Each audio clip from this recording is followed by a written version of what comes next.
Epicteto. Introdução.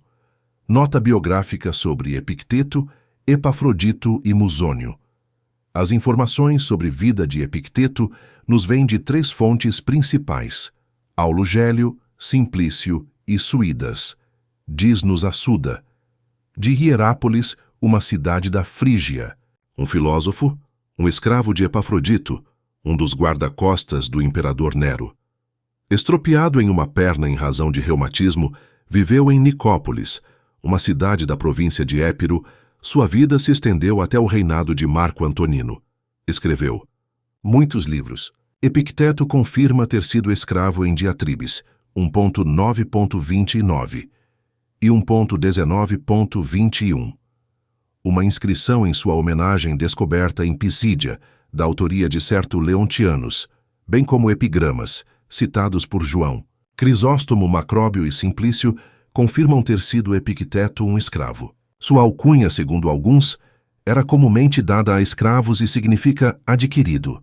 Colardot sugere, porém, que seu nome designava uma parte da Frígia que fora naqueles tempos anexada ao Império Romano, tendo sido conferido ao futuro filósofo para designar sua terra natal.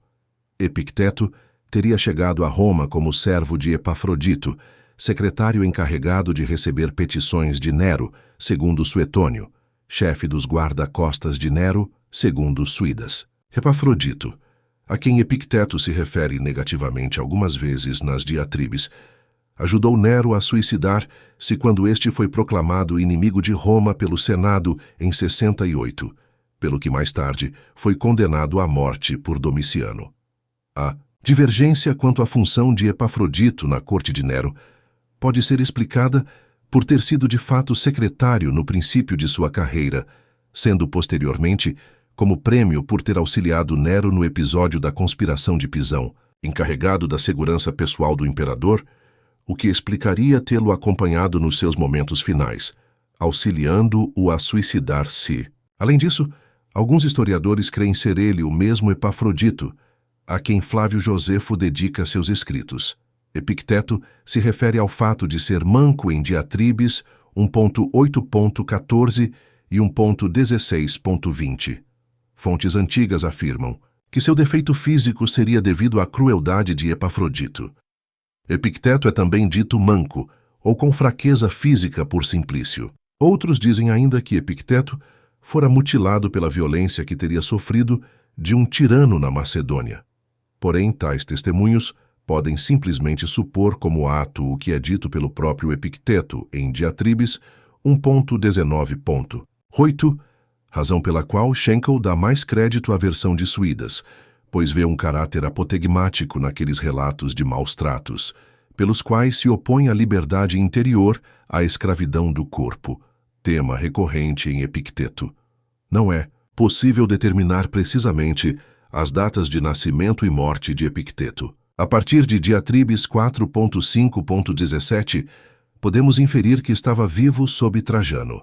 Em Diatribes 3.7, Epicteto conversa com um corrector, que alguns historiadores supõem ser o mesmo Máximo mencionado por Plínio, em uma carta. Como essa carta é de 108, estima-se que Epicteto morreu após tal data. Suídas, como vimos acima, afirma que Epicteto estaria vivo sob Marco Aurélio, o que não é o caso, pois Epicteto deveria ter 20 anos quando de sua expulsão de Roma por Domiciano em 95 e não poderia ser, tão novo, um filósofo renomado. Talvez o autor da Suda se ampare em Marco Aurélio 1.7 e 19, passagem na qual o imperador fala com admiração de Epicteto, o que poderia levar o leitor desavisado a crer que Marco o tivesse conhecido. Temístio, por sua vez, afirma que Epicteto estava vivo sob os Antoninos, ou seja, sob Marco Aurélio ou Antonino Pio, que chegou ao poder em 138, o que também não é factível. O mais provável é Epicteto ter morrido na altura da metade do reinado de Adriano. Se assim for, Epicteto teria nascido por volta do ano 50 em Hierápolis, cujas ruínas localizam-se ao lado da atual Pamukkale, na Turquia, sítio famoso por suas fontes termais. Na época, uma importante cidade da Frígia Meridional, situada aos pés do Monte Mesogis, diante da Laodiceia. De acordo com Aélio Espartano, Epicteto era amigo de Adriano, o que pode ser verdade, já que em Diatribes 3.13.4, Epicteto se refere positivamente à Pax Romana, a qual Adriano estava intimamente associado. A partir desses cálculos e conjecturas, Schenkel estima as datas de nascimento e morte de Epicteto entre 50 e 138, supondo que ele estaria vivo sob Adriano e morto antes dos 90 anos. Dobbin, embora concordando que isso é consistente com as fontes, prefere, pela imprecisão delas, dizer simplesmente que Epicteto floresceu em 110. Segundo Millar, não há evidências claras de que Epicteto estivesse em Roma no reinado de Nero, embora o próprio Epicteto se refira a vários eventos que aconteceram então. A resposta do cínico Demétrio diante da ameaça de morte de Nero, a discussão entre Pacônio Agripino e Floro sobre se este deveria participar do espetáculo teatral de Nero, a execução de Laterano em 65, a conversa entre Trasiapeto e Musônio sobre seu exílio, a reação de Pacônio Agripino ao saber de seu exílio em 66. Para Millar, tudo o que podemos saber com certeza é que Epicteto estava em Roma no período dos imperadores flavianos, quando era amigo e discípulo de Rufo. Epicteto menciona uma anedota de Rufo relativa à morte de Galba e se refere a uma conversa entre ele e Rufo acerca do incêndio do Capitólio em 69 ou em 80. Em outra oportunidade, fala sobre a crueldade de Epafrodito. Epicteto cita também Eufrates, discípulo de Musônio, e traz à baila uma conversa entre Elvídio Prisco e Vespasiano, a qual, se verdadeira, teria ocorrido entre 71 e 72. Epicteto faz várias alusões a cenas romanas, como o aqueduto Aquamárcia, o altar da febre no Palatino, cenas do circo ou do teatro, da Saturnália, a libertação de um escravo diante do pretor, o seu encontro com um cônsul nas ruas e a eleição de um tribuno. Quanto a Caio Musônio Rufo, professor de filosofia de Epicteto, que o menciona em Diatribes 1.1.27 e 1.9.29, observando que ainda era escravo enquanto aluno dele, Suídas nos diz ser ele um tirreno etrusco, natural de Volcínios, um filósofo dialético e um estoico. Musônio foi filósofo ativo do reinado de Nero ao reinado de Trajano. Foi exilado por Nero e enviado para a ilha de Gyarus em 65. Sua vida se estendeu de 30 a 90 ou 100, sobrevivendo até os Flavianos. Chegaram-nos, em parte, suas diatribes, escritas por certo Lúcio. A edição crítica de sua obra é de autoria de Hense, que deve ser complementada por um papiro incluído na edição de Cora Lutz. Depois de ser aluno de Rufo, Epicteto tornou-se filósofo orador nas ruas de Roma. Após ter sido expulso de Roma por Domiciano, Epicteto retirou-se para Nicópolis, cidade localizada na entrada do Golfo Ambrásico, no Épiro, fundada por Augusto em comemoração à sua vitória na Batalha de Actium. Havia duas províncias com o nome de Épiro: Epirus, Vetus, Épiro Velha, e Epirus Nova, Epiro Nova, ambas estabelecidas sob Domiciano e conhecidas até a era bizantina. Nicópolis, ao contrário do que anuncia a Suda, era a capital de Epirus Vetus, e de Ráquio era a capital de Epirus Nova. É possível que Epicteto tenha recebido a visita de Adriano em Nicópolis ou tenha conhecido em Atenas. Soulier, porém, argumenta que os textos de Filostrato e Luciano citados por Schenkel nada provam quanto a isso, e que a passagem das Diatribes 3.21, a partir da qual se depreende que Epicteto tinha conhecimento dos mistérios de Eleusis, não constituem prova de que Epicteto tenha efetivamente viajado para Atenas. Epicteto foi influenciado pela resistência de alguns estoicos, Elvídio Prisco, entre outros, aos imperadores romanos Nero, Vespasiano e Domiciano, na segunda metade do primeiro século. O aspecto político do ensino de Epicteto poderia ter sido considerado subversivo, e possivelmente essa é a razão pela qual Arriano não publicou espontaneamente as Diatribes e o Encheiridion. O reconhecimento de Epicteto na antiguidade é testemunhado por Favorino, protegido de Adriano. Aulo Gélio também nos informa que Herodes Ático considerava Epicteto como o maior dos estoicos, o que indica que os textos de Epicteto circulavam após sua morte e que Epicteto já era então renomado. Marco Aurélio exaltou Epicteto diversas vezes e chegou a colocá-lo ao lado de Crisipo e Sócrates. Galeno, contemporâneo de Marco Aurélio, escreveu um livro hoje perdido, no qual defendia Epicteto das críticas de Favorino. Por Orígenes, Epicteto é citado 6 vezes, sendo particularmente interessante uma passagem de Contra Celsum, na qual nos diz que Epicteto era mais popular em seus dias que Platão. No século VI, Simplício e seu comentário atestam a continuidade do renome de Epicteto. Epicteto viveu na pobreza tanto em Roma quanto em Nicópolis. Ao final da vida, tomou uma serva para ajudá-lo a criar um menino que ele adotara, pois a criança iria ser exposta pelo pai, que se encontrava em extrema miséria, a quem se destina e para que serve o encheiridion de Epicteto. O termo grego encheiridion se diz do que está à mão, sendo equivalente ao termo latino manualis, manual em nossa língua. Significa também punhal ou adaga, equivalente ao latino pugio, arma portátil usada pelos soldados romanos atada à cintura. Simplício, no proêmio de seu comentário ao encheiridion de Epicteto, diz-nos que Arriano sintetizou as coisas mais importantes e necessárias em filosofia a partir das palavras de Epicteto para que estivessem à vista e à mão. Assim, o encheiridion serve não como uma introdução aos que ignoram a filosofia estoica, mas antes àqueles já familiarizados com os princípios do estoicismo, para que tenham uma síntese que possam sempre levar consigo e utilizar. Tal uso se relaciona à tradição estoica da meditação diária, para o que o encheiridion serviria de guia e inspiração. Epicteto discorre sobre esse tema nas diatribes em diversas ocasiões. Marco Aurélio Antonino, cuja obra póstuma, As Meditações, consiste justamente nessa atividade, compara os princípios da filosofia com os instrumentos da medicina, afirmando que os médicos, que sempre têm à mão os instrumentos de sua arte, devem ser imitados. Sêneca se refere à prática da meditação diária na carta a Lucílio, 94, e em Dos Benefícios 7.1. Cícero se refere igualmente a essa prática no De Finibus. Ainda no proêmio de seu comentário, Simplício menciona uma carta que prefaciava, na antiguidade, o encheiridion de Arriano a certo Messaleno. De acordo com Simplício, tal carta asseverava que o objetivo do encheiridion é, ao encontrar pessoas capazes de serem persuadidas por ele, não apenas afetá-las através das palavras, mas fazer com que de fato apliquem às suas vidas as ideias contidas nele, tornando livres suas almas.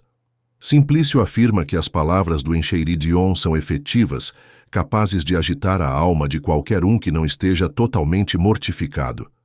Simplício observa também que, na perspectiva epictetiana, a alma deve libertar-se das emoções irracionais e que as coisas externas devem ser usufruídas de modo consistente com o bem genuíno.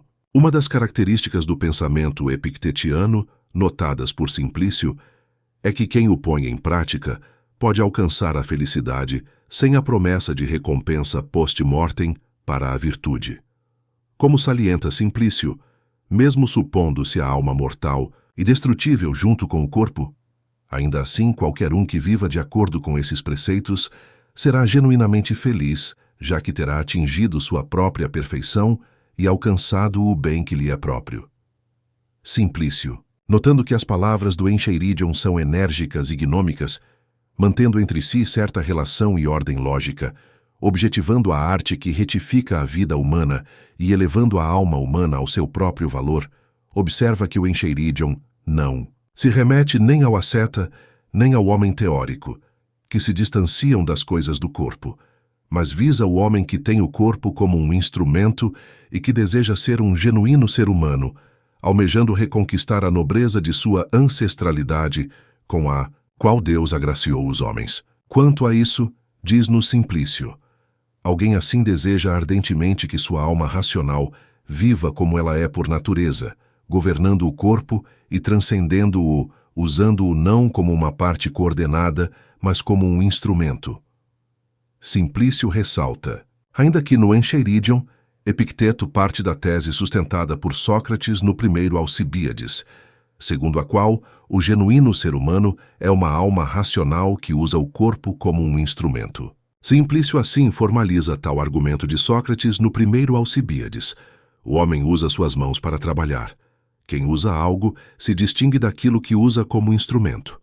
Ora, é necessário que o homem seja ou o corpo, ou a alma, ou combinação de ambos.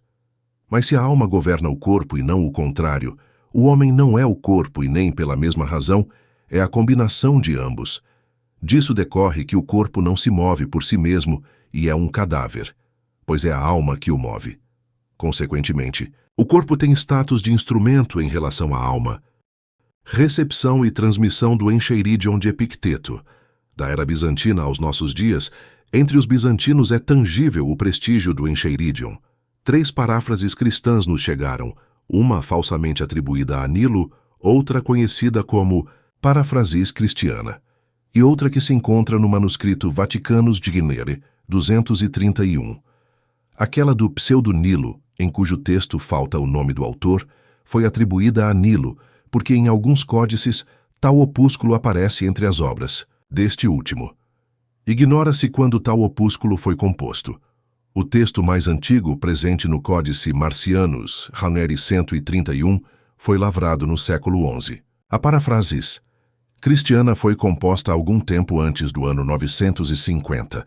O Encheiridion Christianum foi descoberto por Spaneut no Códice Vaticanus Gerere 231, lavrado entre os anos 1337 e 1370.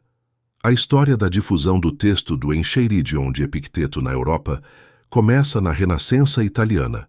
Niccolò Perotto foi o primeiro a verter o Encheiridion para o latim, em 1450. Perotto estava ligado ao cardeal Bessarion, cristão bizantino que, tendo chegado a Roma e se convertido ao catolicismo, trouxe consigo os tesouros culturais de sua terra natal, assim como o anseio de fazê-los conhecidos dos europeus. Perotto foi incumbido dessa tarefa no que se refere a Epicteto e traduziu o Encheiridion tal como nos é apresentado por Simplício em seu comentário. Há uma excelente edição moderna desta tradução. Após Perotto, Ângelo Policiano realizou uma tradução do Encheiridion, que, publicada em 1497, tornar-se-ia extremamente influente ao longo dos séculos seguintes. Policiano era um protegido dos Médicis, tendo acesso à famosa biblioteca de Lourenço de Médici, a quem dedicou e presenteou a referida tradução em 1479. Sendo um entusiasta da Renascença, Policiano percebeu, em Epicteto, uma mensagem filosófica compatível com aqueles dias: o desenvolvimento autônomo da alma racional. Policiano tinha em mãos 2 manuscritos incorretos e com muitas lacunas. Ao perceber que havia ainda mais manuscritos assim, corrigiu o texto tomando por base o comentário de Simplício. Em sua tradução, o Encheiridion é dividido em 3 partes, uma que trata da divisão entre o que está e o que não está sob nosso encargo, outra dedicada aos homens que progridem moralmente através da filosofia estoica e outra que trata dos deveres. A versão de Policiano dominou a primeira, parte do século XVI. Essa tradução de Policiano pode ser encontrada na excelente tradução italiana do Encheiridion de Epicteto, realizada por Enrico Maltese. Em 1535, Trincavelli, um médico humanista toscano, publicou uma edição em Mindus Intentin grego do Encheiridion e das diatribes, objetivando difundir a obra de Epicteto. O Encheiridion de Trincavelli baseia-se em 2 edições idênticas do texto grego, que haviam sido recentemente publicadas, uma de 1529, de Halloander, em Nuremberg, e outra de 1531, de Cratander. Embora em 1546, o gramático Caninius, que lecionou em Pádua e Roma e posteriormente se transferiu para a França, publicou em Veneza o comentário ao Encheiridion, de Simplício.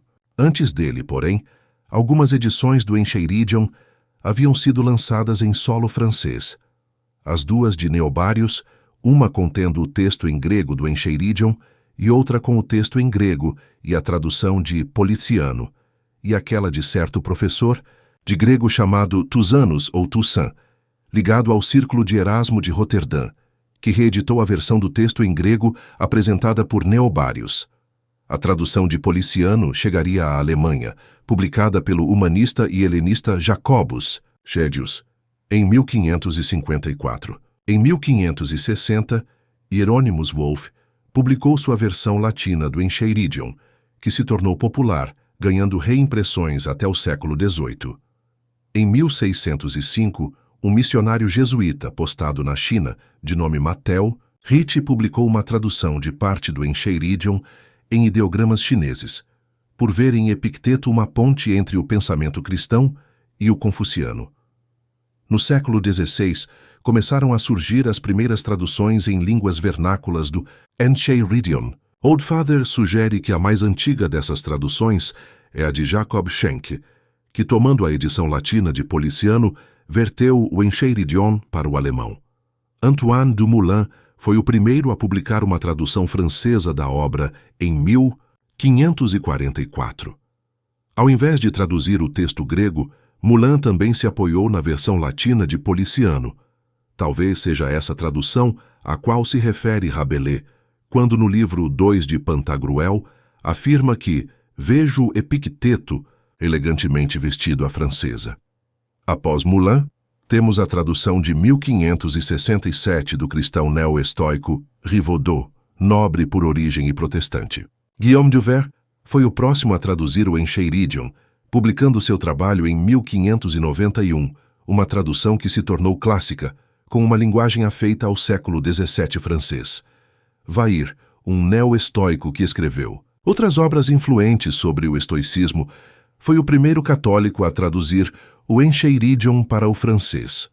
Em italiano, destaca-se sobretudo a versão de vulgarização do poeta Giacomo Leopardi, que não a publicou em vida. Tendo concluído sua versão em 1825 e confiado os manuscritos ao seu editor, seu trabalho só foi publicado, juntamente com um prefácio do poeta, em 1854. Tal versão também pode ser encontrada na edição de Maltese do Encheiridion, já citada acima. Em nossa língua, temos notícia apenas de 3 traduções do Encheiridion, uma de 1959, outra de 2007, além de uma antiga edição portuguesa de 1785, realizada por Antônio de Souza, bispo de Viseu e filho do célebre Martim Afonso de Souza. Na introdução da obra, somos informados que tal tradução foi originalmente publicada anonimamente em 1594, com segunda edição em 1595. Passaram-se então 190 anos, até que a terceira edição viesse à luz, através de certo Luís Antônio de Azevedo. No século XX, multiplicaram-se as traduções em línguas modernas do Encheiridion de Epicteto, entre as quais se destacam as de Gourinat, Botter, Oldfather, White, Adot, Maltese e Garcia. Sobre a divisão em capítulos do Encheiridion de Epicteto, Botter observa que há 3 modos básicos de dividir o texto do Encheiridion. O inaugurado pela edição de Haloander, que divide o texto em 62 capítulos. O introduzido por Wolff, que divide o texto em 79 capítulos. E o de Upton, que divide o texto em 52 capítulos. Este último é seguido por Schweighäuser, que divide ainda o capítulo 50 em 2, perfazendo ao todo 50. E 3 capítulos tal é a divisão que prevalece em todas as edições subsequentes. Botter mantém a divisão em números de Schweighäuser, embora subdividindo 4 capítulos em 2 capítulos 5, 14, 19, 48. Botter observa que a subdivisão do capítulo 5 é sustentada de modo unânime pela tradição, que a subdivisão do capítulo 14 é sustentada por Simplício, que a subdivisão do capítulo 19 é sustentada por quase toda a tradição e que apenas por Simplício o capítulo 48 é apresentado como um único. O capítulo 33 constitui um caso especial. Embora muitas de suas seções sejam apresentadas como capítulos diferentes em diversos manuscritos, Boter, por considerar tratar-se tal capítulo de um todo coerente, apresenta-o como só o estabelecimento do texto grego, a edição do texto estabelecido por Gerard Boter do Encheiridion de Epicteto, preenche uma lacuna de séculos quanto aos estudos epictetianos. O texto foi pela primeira vez editado em grego por Haloander em 1529, seguido por Hieronymus Wolff em 1560, edições estas que foram tomadas como parâmetro pelos estudiosos nos 2 séculos seguintes. Em 1741, Upton constituiu novo texto. Schweighäuser publicou a primeira edição corrigida do texto grego do Encheiridion em 1798. O próximo a trabalhar na constituição do texto do Encheiridion foi Schenkel, cuja edição de 1916 foi adotada pelos estudiosos nas décadas seguintes. Schenkel, porém, após o gigantesco trabalho de estabelecer o texto das diatribes, não desejou dedicar-se a fazer uma edição crítica do Encheiridion. Segundo Boter, o grande número de manuscritos, as paráfrases cristãs e o comentário de Simplício desencorajaram os estudiosos quanto a constituir tal edição crítica. Essa tarefa foi levada a cabo pelo próprio Gerard Boter, em livro publicado em 1999. Boter partiu de 7 fontes principais para o estabelecimento do texto do Encheiridion: os códices, que contêm o texto do Encheiridion, os códices que contêm o comentário de Simplício, os títulos contidos em alguns códices do comentário de Simplício, os títulos suplementares contidos em alguns códices do comentário de Simplício, os trechos das diatribes, dos quais Arriano fez sínteses que adicionou ao Encheiridion, citações do Encheiridion feitas por autores antigos de séculos posteriores, as 3 paráfrases cristãs. Segundo Boter, há exatamente 59 códices contendo o Encheiridion, sendo que nenhum deles é anterior ao século XIV. Os códices contendo as paráfrases cristãs são bem mais antigos. Alguns datam dos séculos X Laurentianos 55,4 e Parisinos Gournach 1053 e 11, Nili, Encheiridi, Codex, Marcianos Gournach 131, o que evidencia que, durante o período bizantino, as paráfrases cristãs despertavam mais interesse que o próprio Encheiridion de Epicteto. Entre os mais antigos códices contendo o Encheiridion de Epicteto estão os seguintes: o Parisinos Supple, Gingreto 1164, o Vaticanus, Jortil 1950, que contém apenas os 3 primeiros capítulos, e o Oxoniensis Canonicianus Dresmer 23, que possui apenas fragmentos. Os códices do Encheiridion de Epicteto dividem-se em 2 famílias, uma que conta apenas com o Ateniensis 373 e outra que engloba todos os demais. A primeira família é complementada pelos títulos supridos pelo códice Vaticanus Germer 327, no qual se encontra o comentário de Simplício. Quanto aos códices do comentário de Simplício, remetemos o leitor a Ilse Traut-Hadot, que realizou uma edição crítica de tal obra. Boter observa que Simplício, ao comentar Epicteto, nem sempre é fiel aos termos que este último utiliza, do que se conclui que, embora não se deva negligenciar o testemunho de Simplício, é preciso utilizá-lo com cautela. Quanto aos títulos, presentes em alguns códices do comentário de Simplício, Boter informa que, originalmente, apenas o início dos capítulos era posto à frente de cada comentário. Porém, em alguns códices, nos 2 primeiros capítulos, encontra-se o texto da Parafrases Christiana. No terceiro, os textos do Encheiridion e da Parafrases Christiana se confundem, e daí em diante aparece somente o texto do Encheiridion, cuja fonte é a mesma do códice Ateniensis 373. Além dessas fontes, temos os livros das diatribes de Epicteto, a partir das quais, como já observamos acima, Arriano confeccionou o Encheiridion. Entre os autores posteriores que são fontes para o estabelecimento do texto do Encheiridion, destaca-se Estobeu, que cita Epicteto abundantemente.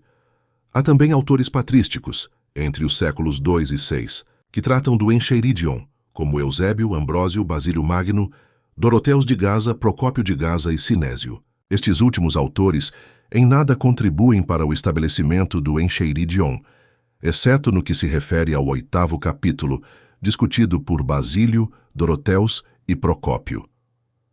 Entre os neoplatônicos, além de Simplício, são especialmente relevantes os comentários a Platão de Olimpiodoro e Próclo. Também outros autores antigos como Luciano, Dion Crisóstomo e Antônio Magno, e autores árabes como Al-Kindi e Ibn Fatik, são utilizados para estabelecer o texto do Encheiridion. Por fim, temos as 3 paráfrases cristãs do Encheiridion de Epicteto, já mencionadas acima.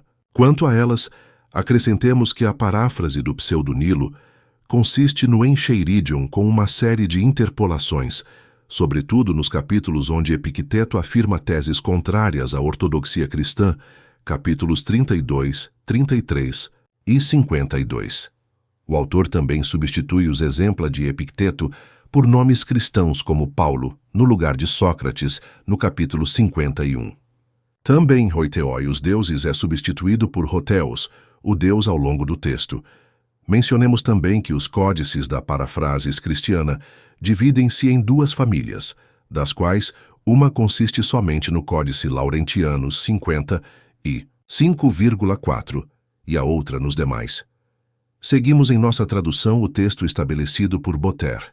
Cotejamos nosso trabalho com as melhores traduções disponíveis, dando especial atenção às de Gourinas, Botter, Oldfather, White, Hadot, Maltese e Garcia. Encheiridion de Epicteto.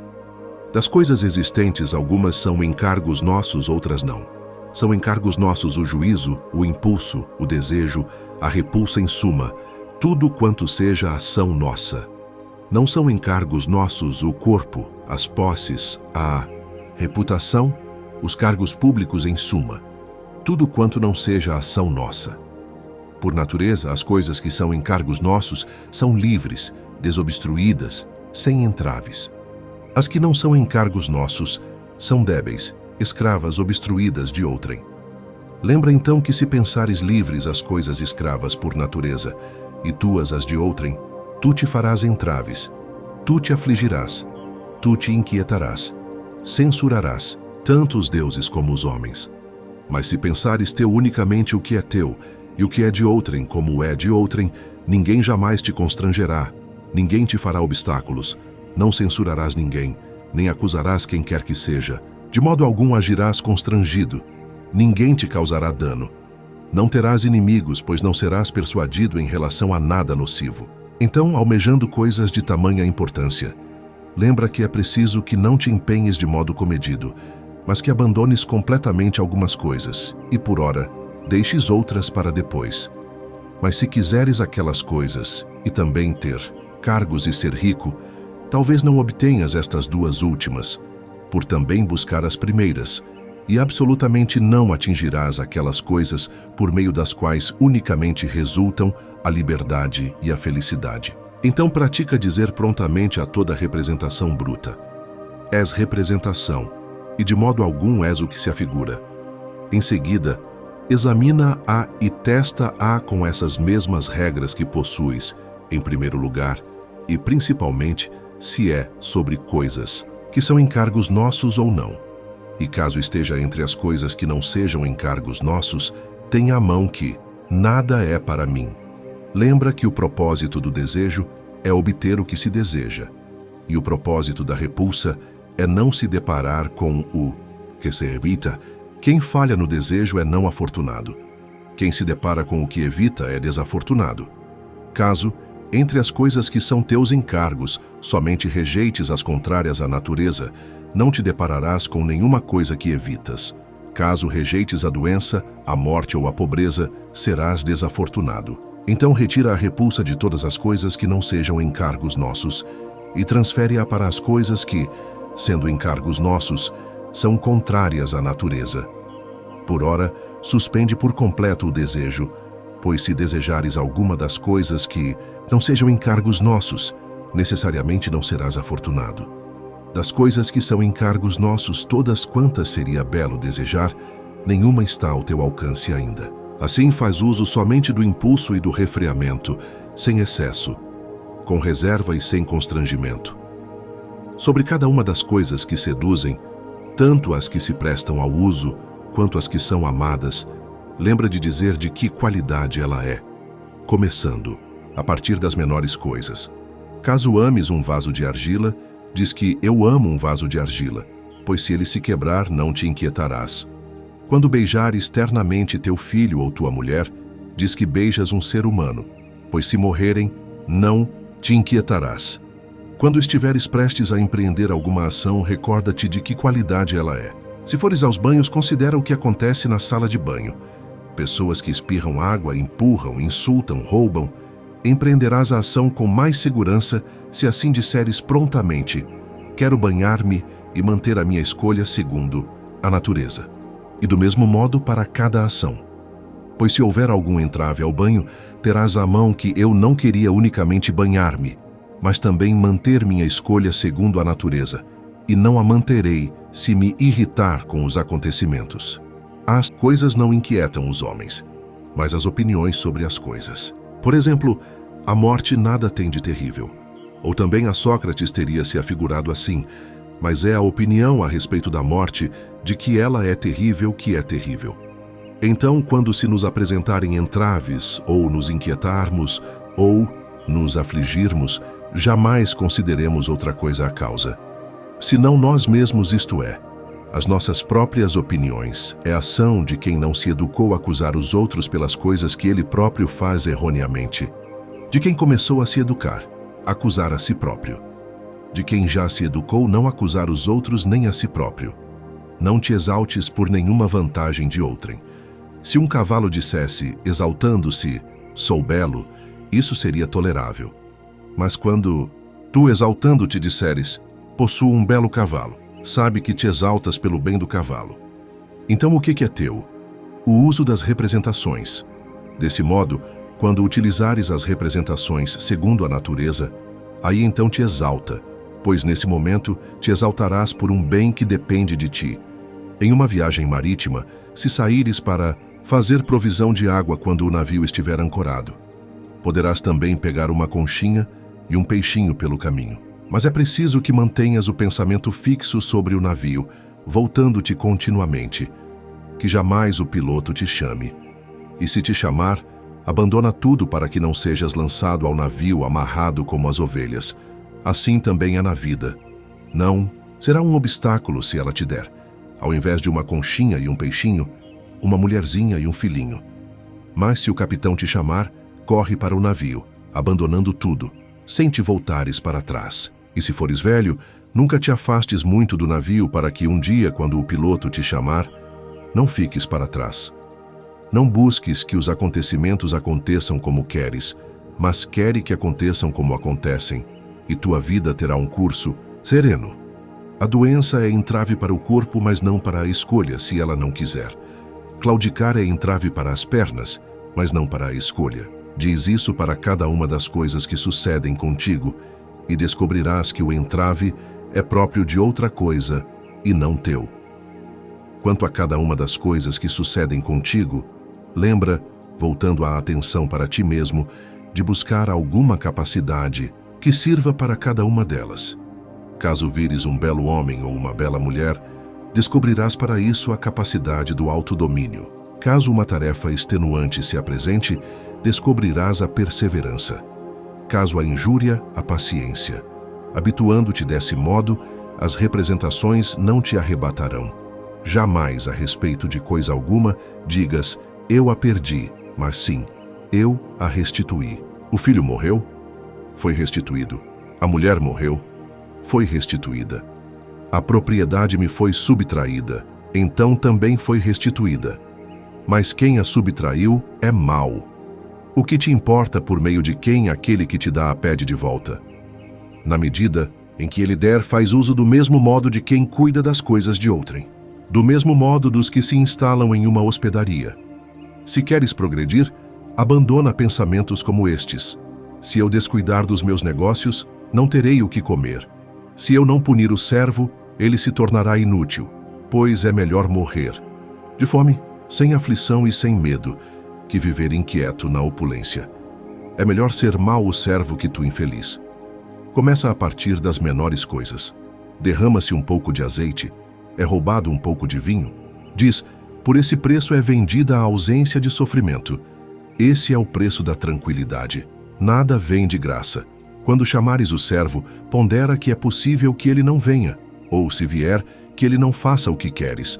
Mas a posição dele não é tão boa para que dele dependa a tua tranquilidade. Se queres progredir, conforma-te em parecer insensato e tolo quanto às coisas exteriores. Não pretendas parecer saber coisa alguma, e caso pareceres ser alguém importante para alguns, desconfia de ti mesmo, pois sabe que não é fácil guardar a tua escolha, mantendo-a segundo a natureza e ao mesmo tempo as coisas exteriores, mas necessariamente quem cuida de uma descuida da outra.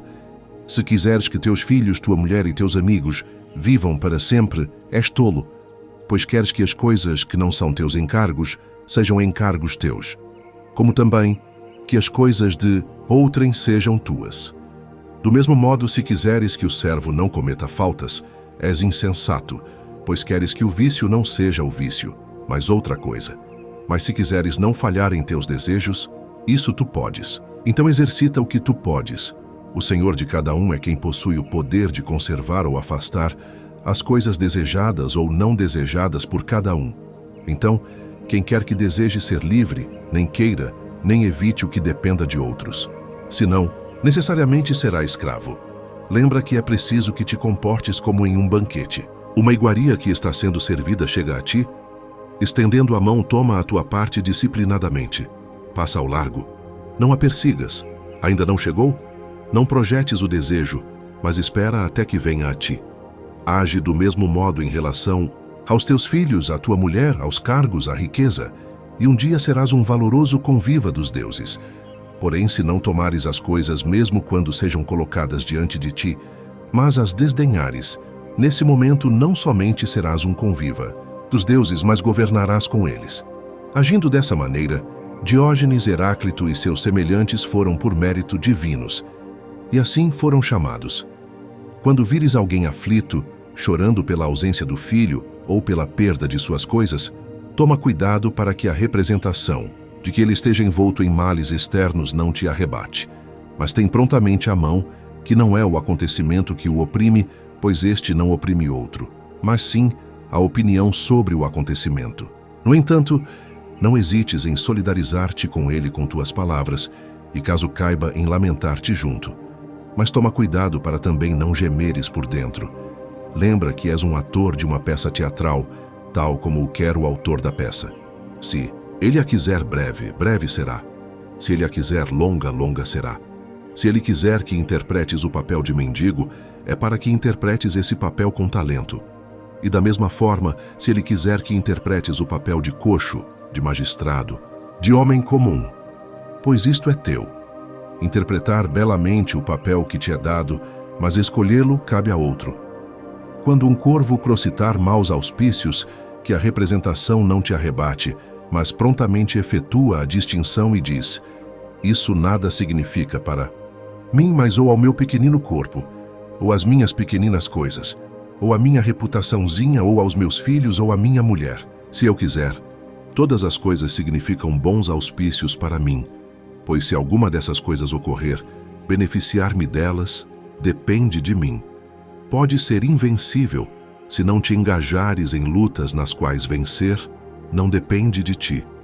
Ao vires alguém, preferido em honras ou muito poderoso, ou mais estimado, presta atenção para que jamais creias arrebatado pela representação que ele seja feliz. Pois, se a essência do bem está nas coisas que são encargos nossos, não haverá espaço nem para a inveja nem para o ciúme. Tu mesmo não irás querer ser nem general, nem prítane ou cônsul, mas homem livre. E o único caminho para isso é desprezar o que não é encargo nosso. Lembra que não é insolente quem ofende ou agride, mas sim a opinião segundo a qual ele é insolente. Então, quando alguém te provocar, sabe que é o teu juízo que te provocou. Portanto, em primeiro lugar, tenta não ser arrebatado pela representação, uma vez que ganhares tempo e prazo, mais facilmente serás senhor de ti mesmo. Que estejam diante dos teus olhos, a cada dia, a morte, o exílio e todas as coisas que se afiguram terríveis, sobretudo a morte. Assim jamais ponderarás coisas abjetas, nem aspirarás a coisa alguma excessivamente. Se aspiras à filosofia, prepara-te a partir de agora, para quando te ridicularizarem, para quando rirem de ti, para quando indagarem. Subitamente ele nos volta filósofo? E de onde vem essa gravidade no olhar? Não adquiras tal gravidade no olhar, mas como quem é designado a esse posto pela divindade, agarra-te às coisas que se afiguram as melhores para ti. Lembra que, se te prenderes a essas mesmas coisas, os que primeiro rirem de ti depois te admirarão. Mas se te deixares vencer por eles, receberás as risadas em dobro. Se alguma vez te voltares para as coisas exteriores por desejares agradar alguém, sabe que perdeste o rumo. Basta que sejas filósofo em todas as circunstâncias. Mas se desejares também parecer filósofo, exibe-te para ti mesmo será o suficiente. Que estes raciocínios não te oprimam. Viverei sem ser honrado e ninguém serei em parte alguma. Pois se a falta de honra é um mal como é, não se pode ficar em mau estado por causa de outro. Não mais do que em situação vergonhosa. É ação tua obter um cargo público ou ser convidado para um banquete? De modo algum. Como então, não obter um cargo ou não ser convidado para um banquete é ser desonrado? Como também não serás ninguém se é preciso que sejas alguém unicamente em relação às coisas sob teu encargo, coisas nas quais podes ser do mais alto valor? Mas teus amigos ficarão desamparados? Desamparados. Dizes isso em relação a quê? Não terão de ti uns trocados nem os farás cidadãos de Roma? Quem te disse que essas coisas estão sob teu encargo e não são ações de outrem? Quem é capaz de dar a outro o que ele mesmo não possui? Obtém posses, diz alguém, para que também nós as tenhamos. Se eu puder obter posses mantendo-me digno, leal e magnânimo, indicai-me o caminho e eu as obterei. Mas se credes digno, que eu perca meus bens os que me são próprios, para que conserveis coisas que não são bens. Atentai como sois iníquos e ignorantes. O que desejais mais? Dinheiro ou um amigo leal e digno? Ajudai-me sobretudo nisso, e não creiais ter valor, que eu faça coisas pelas quais rejeitaria o que é propriamente meu. Mas a pátria, diz alguém, no que depender de mim estará desamparada.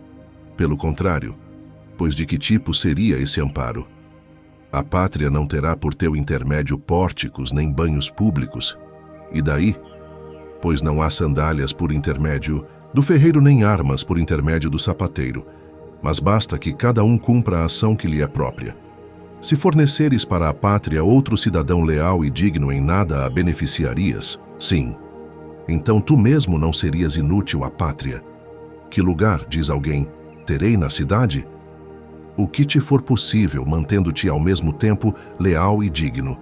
Mas se, desejando beneficiar a cidade, rejeitares essas qualidades, que benefício serias para a cidade, tornando-te indigno e desleal? Se alguém receber maiores honras do que tu em um banquete, em uma saudação, ou ao ser acolhido no conselho, e se essas coisas forem um bem, é preciso alegrar-te por ele as ter obtido. Mas se forem males, não sofras porque não as obtiveste.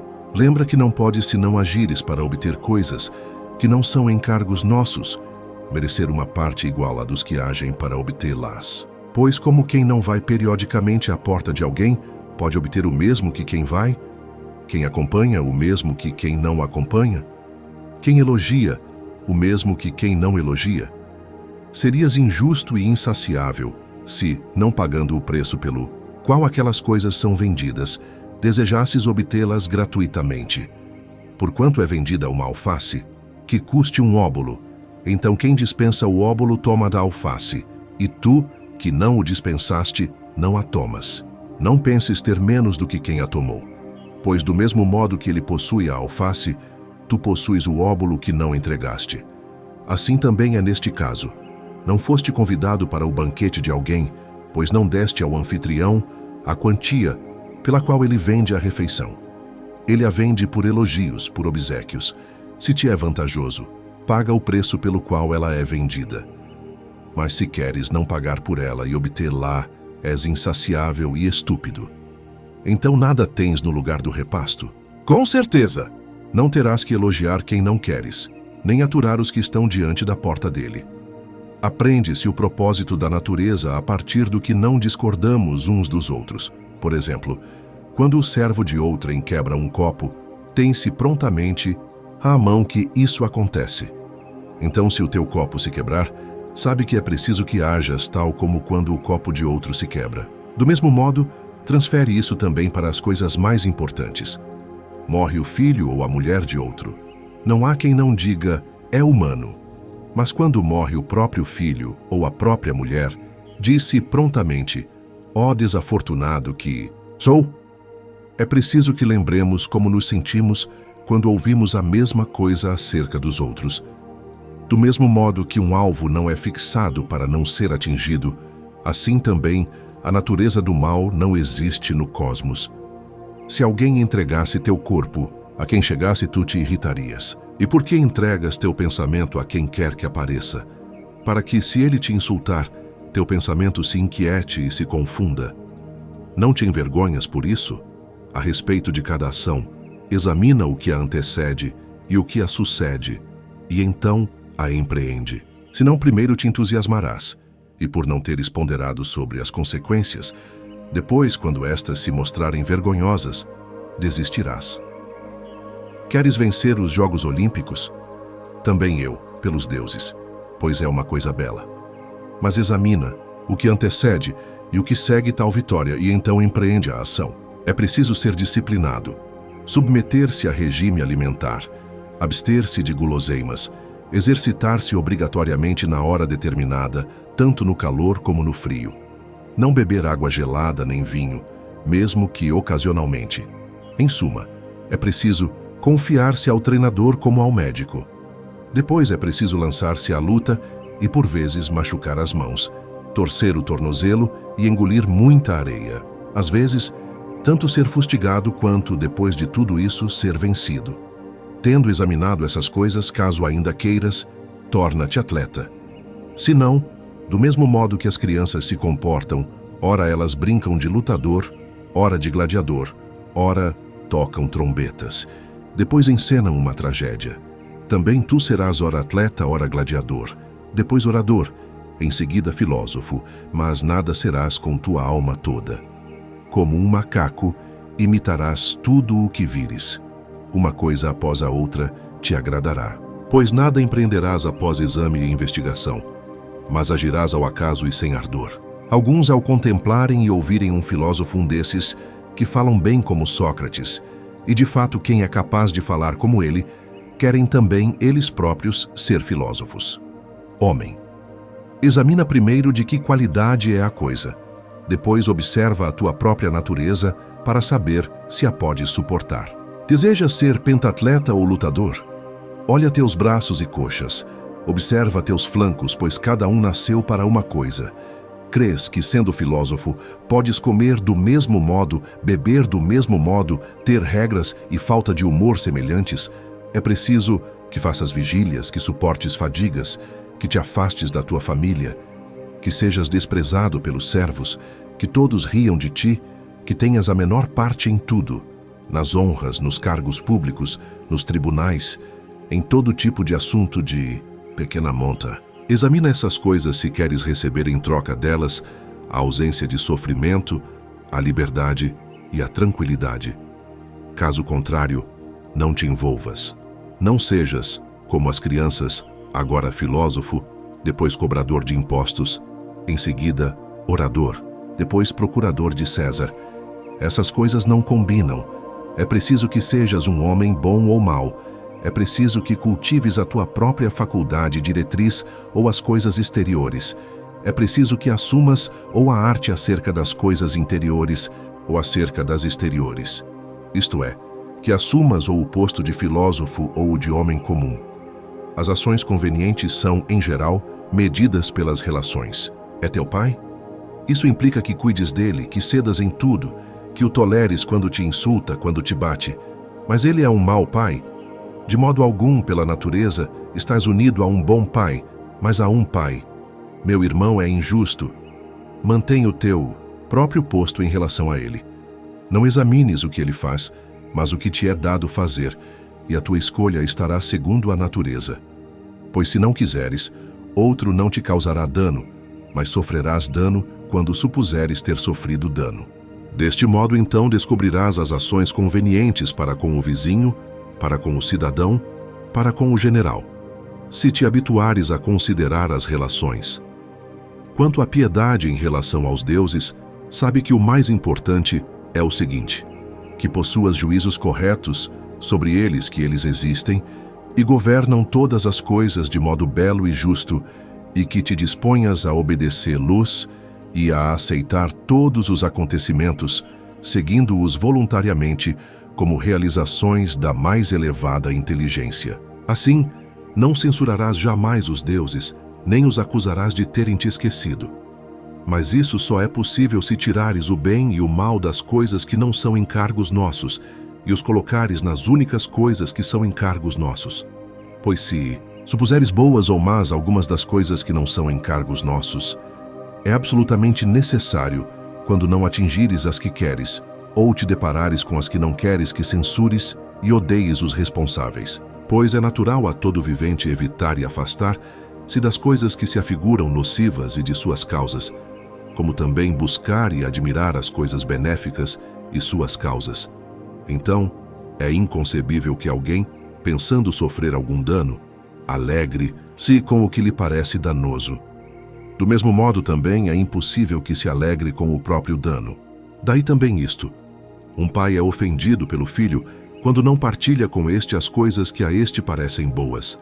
Polinices e Eteócles também agiram assim, por acreditarem que a tirania fosse um bem.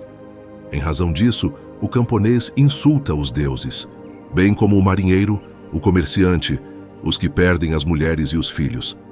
Pois aí onde está o interesse, aí também está a piedade. Quem cuida do desejo e da repulsa como se deve, cuida também, do mesmo modo, da piedade. Convém fazer libações, sacrifícios e oferecer primícias, segundo os costumes ancestrais de cada um, mas de modo puro, não de modo indolente, nem descuidado, nem mesquinho, nem acima da própria capacidade. Quando recorreres à divinação, lembra que não sabes o que está por vir, mas vais ao adivinho para seres informado sobre isso. Vais sabendo, já que és filósofo, qual é a qualidade do que está por vir. Se for algo que não seja encargo nosso, é absolutamente necessário, que não seja nem um bem nem um mal. Então não leves ao adivinho desejo ou repulsa, senão te apresentarás tremendo diante dele.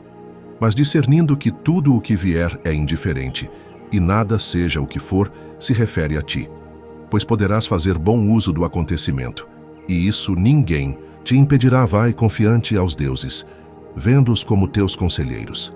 Além disso, quando algo te for aconselhado, lembra quais conselheiros tu acolhes e quais, desobedecendo, recusarás ouvir.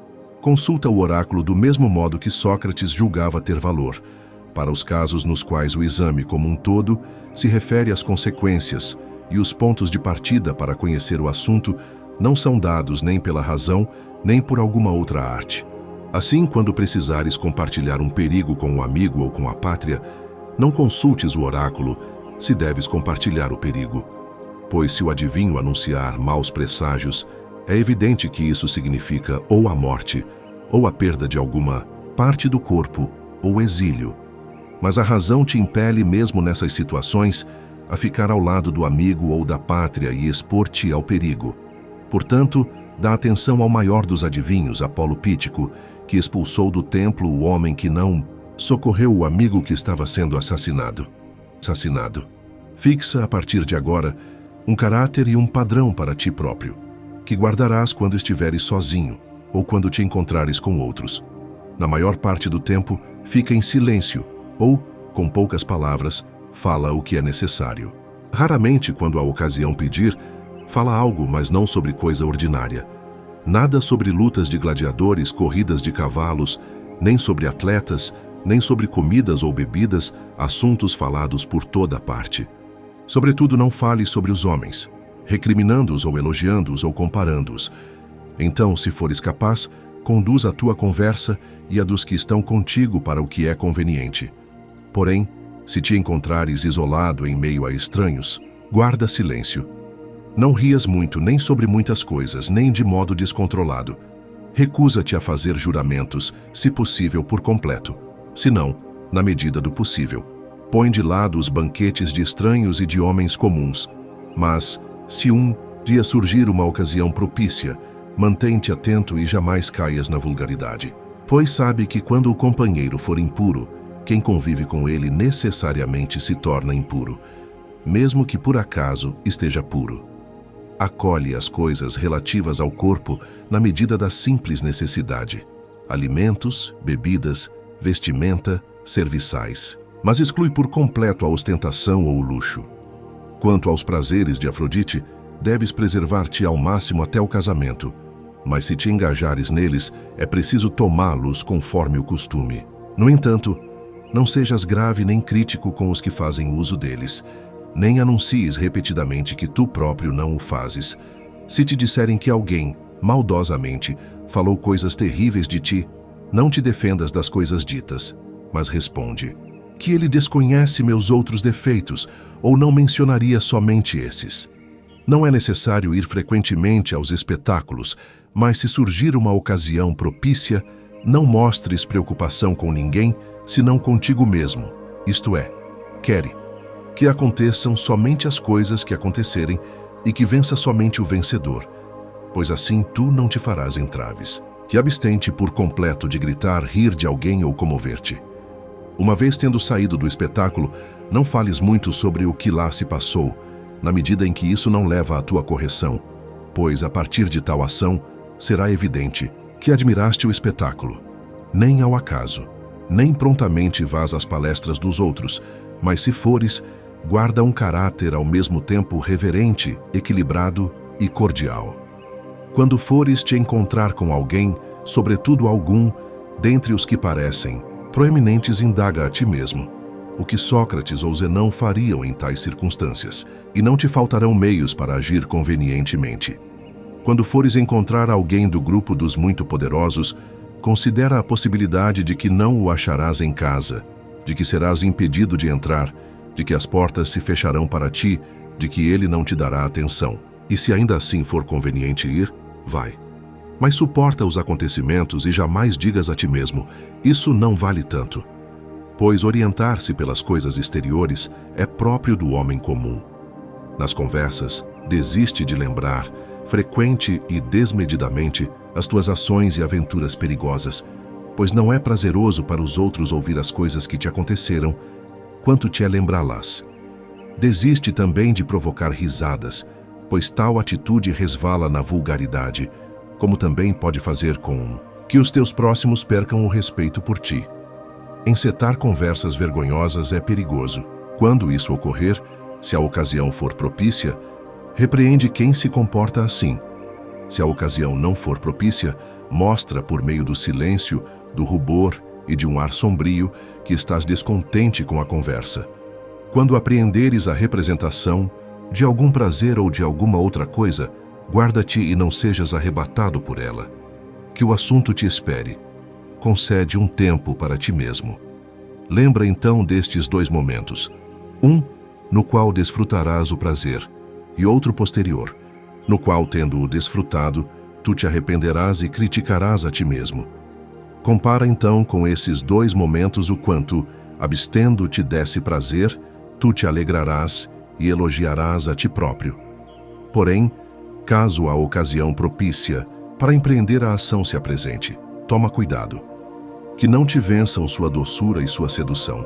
Compara isso ao quão melhor será para ti teres a ciência da obtenção da vitória.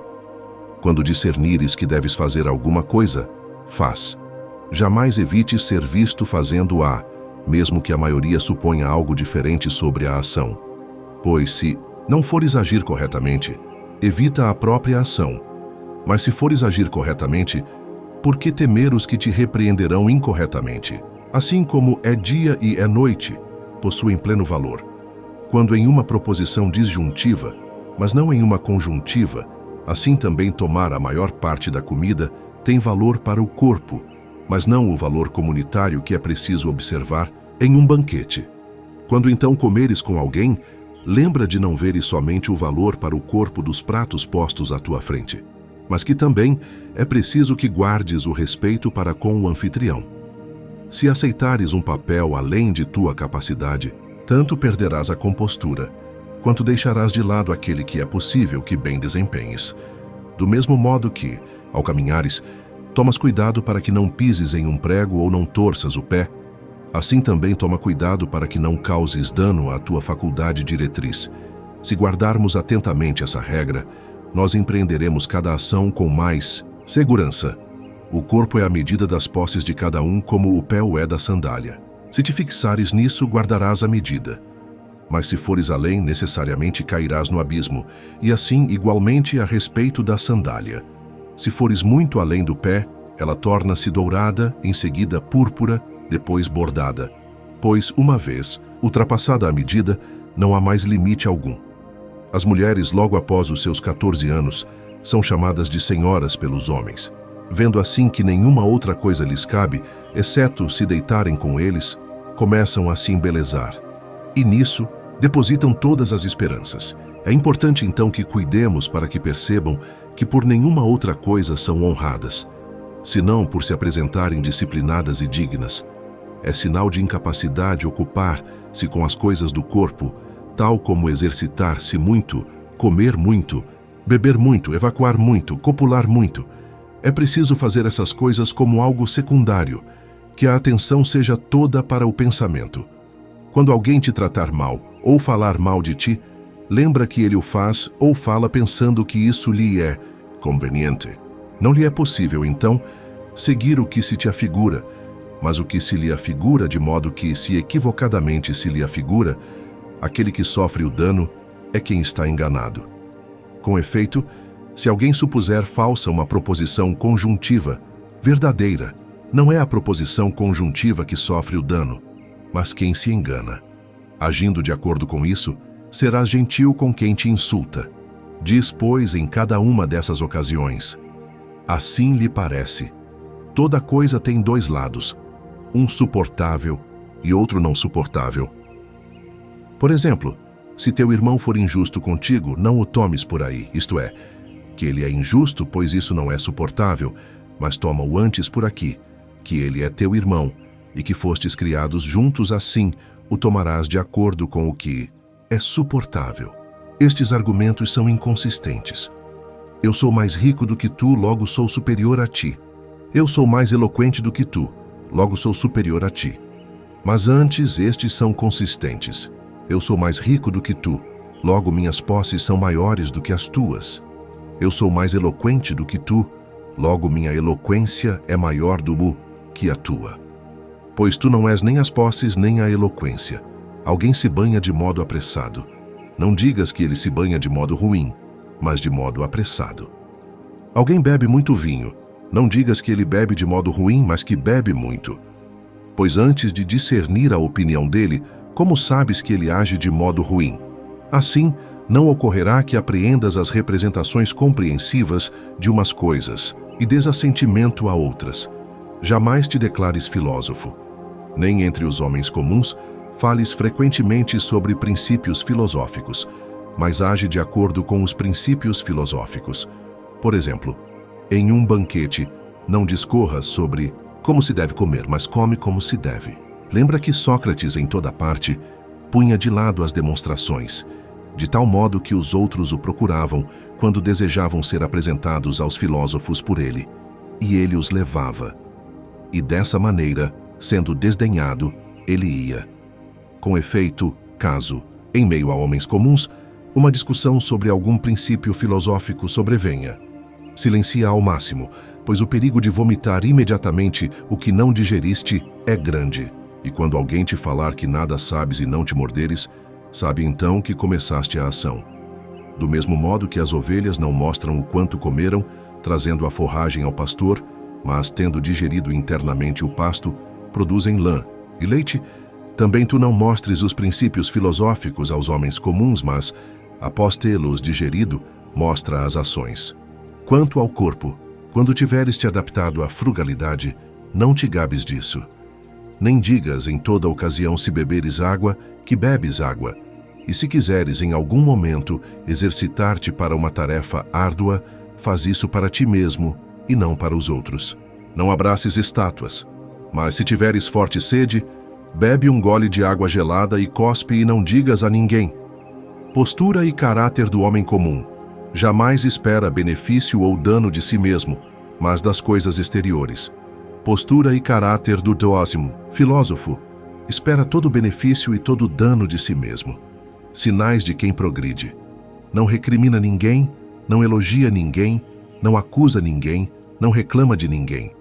Nada diz sobre si mesmo como quem é ou o que sabe.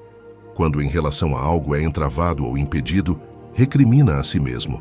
Se alguém o elogia, se ri de quem o elogia. Se alguém o recrimina, não se defende. Vive como os convalescentes, precavendo-se de mover algum membro que esteja se restabelecendo antes que se recupere. Retira de si todo o desejo e transfere a repulsa unicamente para as coisas que, entre as que são encargos nossos, são contrárias à natureza. Para tudo, faz uso do impulso amenizado. Se parecer insensato ou ignorante, não se importa. Em suma, guarda-se atentamente como se fosse um inimigo traiçoeiro. Quando alguém se crê merecedor de reverência, por ser capaz de compreender e interpretar os livros de Crisipo, diz para ti mesmo: se Crisipo não escreveu de modo obscuro, ele não tem pelo que se crer merecedor de reverência. Mas o que eu desejo? Conhecer a natureza e segui-la. Busco então quem a interpreta. Ouvindo que é Crisipo, vou a ele, mas não compreendo seus escritos. Busco então quem os interpreta até aí. Absolutamente nada há que mereça reverência. Quando eu acho o intérprete, resta-me fazer uso das coisas prescritas, unicamente isso é digno de reverência. Ora, se admiro o próprio ato de interpretar, que outra coisa me torno senão gramático, ao invés de filósofo? Com a diferença que, no lugar de Homero, interpreto Crisipo. Então, quando alguém me disser interpreta algo de Crisipo para mim, sobretudo enrubescerei quando não for capaz de exibir ações semelhantes às palavras e condizentes com elas. Respeita todas as coisas que foram expostas como se fossem leis, como se cometesses uma impiedade, se as transgredisses. E se alguém falar algo de ti, não dês atenção, pois isso não é mais ação tua. Por quanto tempo ainda esperarás para que te julgues merecedor das melhores coisas e para que em nada transgridas os ditames da razão? Recebeste os princípios filosóficos com os quais foi preciso concordar, e concordaste. Por qual mestre ainda esperas para que confies a ele a correção de ti mesmo? Não és mais um adolescente, já és um homem feito. Se agora fores descuidado e preguiçoso, e sempre fizeres adiamentos após adiamentos, fixando um dia após o outro, o dia depois do qual cuidarás de ti mesmo, não perceberás que não progrides, e permanecerás, tanto vivendo quanto morrendo, um homem comum. Então, a partir de agora, como um homem feito e que progride, considera a tua vida merecedora de valor, e que seja lei inviolável para ti tudo o que se afigurar como o melhor. Então, se uma tarefa árdua, ou prazerosa, ou grandiosa, ou obscura te for apresentada, lembra que essa é a hora da luta, que essa é a hora dos Jogos Olímpicos, e que não há mais nada pelo que esperar, e que, por um revés ou um deslize, perde-se o progresso ou o conserva. Deste modo, Sócrates realizou-se. De todas as coisas com que se deparou, não cuidou de nenhuma outra, exceto a razão. E tu, mesmo que não sejas Sócrates, deves viver desejando ser como Sócrates.